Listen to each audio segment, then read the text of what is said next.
રાજ્યના ગૃહ વિભાગ દ્વારા જાહેર કરાયેલા જાહેરનામા અનુસાર ગોગો પેપર, રોલિંગ પેપર, ગોગો સ્મોકિંગ કોન અને પરફેક્ટ રોલ જેવી સામગ્રી પર તાત્કાલિક પ્રતિબંધ લાગુ કરવામાં આવ્યો છે. કેટલાક યુવાનો અને કિશોરો દ્વારા આ પેપર્સનો નશીલા પદાર્થોના સેવન માટે વ્યાપક ઉપયોગ થતો હોવાની ચિંતા સામાજિક સંગઠનોએ વ્યક્ત કરી હતી, જેના પગલે રાજ્ય સરકારે આ મહત્વપૂર્ણ નિર્ણય લીધો છે, જેમાં ઝેરી પદાર્થ કે જે માનવ સ્વાસ્થ્યને હાનિ પહોંચાડતા હોય તેવા રોલિંગ પેપર, ગોગા સ્મોકિંગ કોન હોય, પરફેક્ટ રોલની વસ્તુઓ હોય તે સંદર્ભે જાહેરનામું બહાર પાડ્યું હતું. પ્રતિબંધિત સામગ્રીમાં ટાઇટેનિયમ ડાયોક્સાઇડ અને પોટેશિયમ નાઇટ્રેટ જેવા ઝેરી પદાર્થો હોવાની શક્યતા હોવાના કારણે આ નિર્ણય લેવામાં આવ્યો છે. જાહેરનામાનો ભંગ કરનાર સામે ભારતીય ન્યાય સંહિતાની કલમ 223 હેઠળ કડક કાર્યવાહી કરવામાં આવશે. જાહેરનામા બાદ વડોદરા પોલીસ એક્શનમાં આવી છે. શહેરના પાન પાર્લર, ચા દુકાનો અને કરિયાણાની દુકાનોમાં સઘન ચેકિંગ હાથ ધરવામાં આવી રહ્યું છે.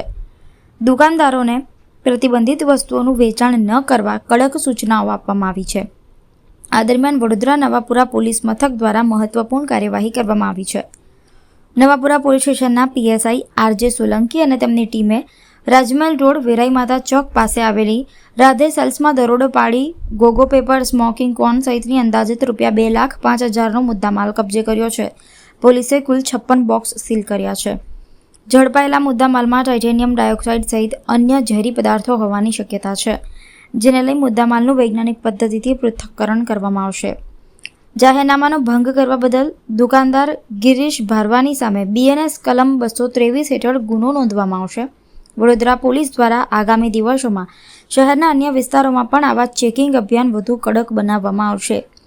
પોલીસ તંત્રએ યુવાધનને નશાની લતથી દૂર રાખવાની અપીલ કરી છે અને આવી કોઈપણ પ્રતિબંધિત સામગ્રી નજરે પડે તો તાત્કાલિક પોલીસને જાણ કરવા કહ્યું છે. સમગ્ર બાબતે ડીસીપી ઝોન 2 મંજીતા વણઝારા દ્વારા વિસ્તૃત માહિતી આપવામાં આવી હતી. વડોદરા સિટીમાં અમારા પોલીસ કમિશનર શ્રી નરસિંહ કુમાર સાહેબનું સતત માર્ગદર્શન અમને મળતું રહે છે.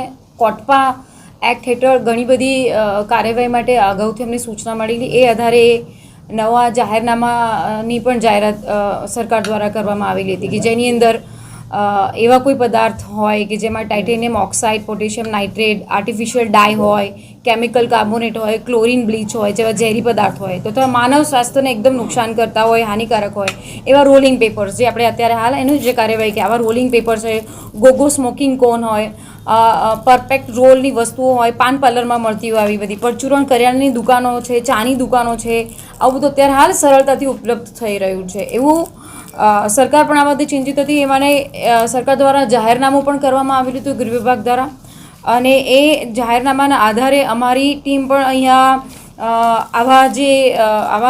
આવા કોઈ પદાર્થોનું વેચાણ થઈ રહ્યું છે, આવી જે પણ માનવ સ્વાસ્થ્યને હાનિકારક હોય, છોકરાઓ, નાની યુવા પેઢી છે કે જે આવી રીતે ડ્રગ્સનું સેવન આના માધ્યમથી પણ કરતી હોય, ડ્રગ્સ અથવા કોઈ પણ નશીલા પદાર્થોનું સેવન, તો એ ધ્યાને આવતા અમે આ ઘણો બધો મુદ્દામાલ સીઝ કર્યો છે અને આ જાહેરનામા ભંગની કાર્યવાહી કરી અને ગુનો પણ નોંધેલો છે. આ સચિવાલયના 16/12/2025ના જે જાહેરનામું ગઈકાલે પ્રસિદ્ધ થયું, જેની અંદર ભારતીય ન્યાય સંહિતાની કલમ 223 મુજબ આ ગુનો દાખલ કરવામાં આવેલો છે, જેની અંદર આપણને જે ઇસમ છે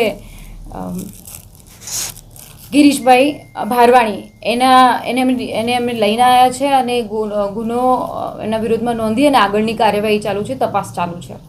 બેઝિકલી આવા પ્રકારના જે રોલિંગ પેપર્સ આવે છે જેની અંદર આવી રીતના ફીડ કરવામાં આવે છે અને પછી કોઈ પણ નશીલો પદાર્થ લઈ અને યુવા પેઢી આનું સેવન કરતી હોય છે. આવા ઓનલાઈન માર્કેટ્સ હોય, બ્લિંકિટ હોય, બીજી ઘણી બધી વેબસાઇટ્સ હોય, બાઇંગ જેમાં ખરીદી ચાલતી હોય એવા વેબસાઇટ્સ પર પણ આ બધું અવેલેબલ હોય છે. સામાન્ય કરિયાણાની દુકાનો, પાનના ગલ્લાની અંદર પણ અવેલેબલ હોય છે. આના કારણે ધીમે ધીમે નશીલા પદાર્થોનું સેવન ખૂબ સરળતાથી ઇઝીલી થઈ જતું હોય છે. તો સરકાર હવે આની પર પણ બેન લગાવી રહી છે અને પોલીસ પણ બહુ કડકાઈથી આવા જે પદાર્થોનું વેચાણ કરતું હોય, આવા જે વસ્તુઓનું વેચાણ કરતું હોય એના વિરોધમાં પોલીસ પણ જાગૃત રહીને કાર્યવાહી કરી રહી છે. મેડમ, હવે સજા કેટલી છે, મેક્સિમમ સજા કેટલી છે અને શું કાર્યવાહી કરી? અત્યારે હાલ તો જાહેરનામાનું ભંગ છે, અત્યારે એની કાર્યવાહી કરી છે. સાથે સાથે માનવ સ્વાસ્થ્યને કેટલું નુકસાન પહોંચાડે છે, આ અંદર કેટલું રેકેટ સંકળાયેલું છે, તપાસ કરીશું એના આધારે ખબર. અત્યારે હાલ 56 જેટલા બોક્સ મોટા કન્ટેનર છે એ સીલ કર્યા છે અને 2,05,000 જેટલો મુદ્દામાલ અત્યારે હાલ અમને મળેલું છે. એ આગળની તપાસમાં કુલ છે કે એની સાથે આગળ કઈ કઈ એજન્સી સંકળાયેલી છે, કયા રાજ્યોમાં એનું નેટવર્ક ચાલે છે, શું છે, ક્યાંથી લાવે છે, આ કોણ બનાવી રહ્યું છે, આને કોણ વેચી રહ્યું છે, આ વેચીને કયા લોકો આનું કેવી રીતે સેવન કરે છે, એ પણ તપાસનો. મેડમ આના થ્રુ પોલીસ વિભાગ શું મેસેજ આપવા માટે છે? કેમ કે યુવાઓમાં ખાસ કરીને જો નશો હતો એ કરવામાં આવતો હતો, એને લઈને સ્ટ્રિક્ટ એક્શન ગૃહ વિભાગે લીધું છે, પણ પોલીસ દ્વારા આ કાર્યવાહી કરીને શું મેસેજ આપવા? વડોદરા શહેર પોલીસ પણ આમાં સતત અગ્રેસર રહી છે. આ પ્રકારની કાર્યવાહી જેવી અમને અમારા સીપી નરસિંહ કુમાર સાહેબે જેવો અમને બધાને ગાઈડ કર્યા હતા અને સરકારશ્રીના પણ સતત માર્ગદર્શન હેઠળ અમારી પાસે જાહેરનામા પણ મળ્યા છે. એ આધારે અમે પણ આપણા માધ્યમથી પણ કહેવા માંગીએ છીએ, આવી રીતના કોઈ આવા રોલિંગ પેપર્સ હોય, આવી રીતના આ જે પ્રકારના જે ખુલ્લેઆમ વેચાણ થતું હોય, ઇમરજન્સીના સપ્લાય થતા હોય, જેને ગોગો પેપર્સ, કારણ કે હું તમને સમજાવું, કોલગેટ છે એ ટૂથપેસ્ટ છે, પણ આપણે ટૂથપેસ્ટ ખરીદવા જઈએ એમ નથી કહેતા. કોલગેટ એ કંપનીનું નામ થઈ ગયું છે. ગોગો પેપર્સ મે બી એક કંપની છે, એના સમકક્ષ ઘણી બધી આ સ્ટેશ પ્રોકોન્સ, રોલિંગ પેપર્સ, એવી ઘણી બધી અલગ અલગ નામથી આ લોકો વેચતા હોય છે. અને યુવા પેઢી સતત આનાથી એટ્રેક્ટ થતી હોય કે this is also something new, કે જે સ્વાસ્થ્યને તો નુકસાન પહોંચાડે છે અને અંદર નશીલા પદાર્થોનો અંદર નાખીને એને લેવામાં પણ આવે છે, એનું કન્ઝમ્પશન પણ થાય છે, અને આ પણ આપણે હાનિકારક વસ્તુ જ છે. તો આપના માધ્યમથી અમે એ જ કહેવા માંગીએ છીએ કે આપણે બધા જાગૃત થઈએ અને જે આવું વેચાણ કરતા હોય એની ઉપર તવાઈ લગાડીએ. જે વેચાણ કરતા હોય એ ખોટી રીતે વેચાણ કરતો હોય તો પોલીસને પણ ધ્યાને મૂકો અને આપણે પણ સામૂહિક રીતે કાર્ય કરીને આપણી યુવા પેઢીને આ ગંદકી તરફ લઈ જતા બચાવીએ. અત્યારે હાલ 2 દિવસથી અમારા વડોદરા સિટીમાં બહુ સઘન રીતે આ ડ્રાઈવ ચાલી રહી છે અને આની કામગીરી દેખાઈ પણ રહી છે. યસ, વેપારીઓ છે, નાના નાના દુકાનવાળા છે, ગ્રોસરીવાળા છે, પાનના ગલ્લાવાળા છે, ઓનલાઈન પ્લેટફોર્મવાળા છે, એમને પણ કહીએ છીએ કે if you are doing this, તમે આ જો કાર્ય કરી રહ્યા છો તો પોલીસની સતત નજર છે અને આ ઇલીગલ વસ્તુ છે. આને પ્રોત્સાહન ના મળવું જોઈએ. આપણી યુવા પેઢીને આપણે બધા ભેગા થઈને બચાવીએ. તો એમને પણ અપીલ છે કે આવું કોઈ કરતા હોય તો અમારે ધ્યાને મૂકે.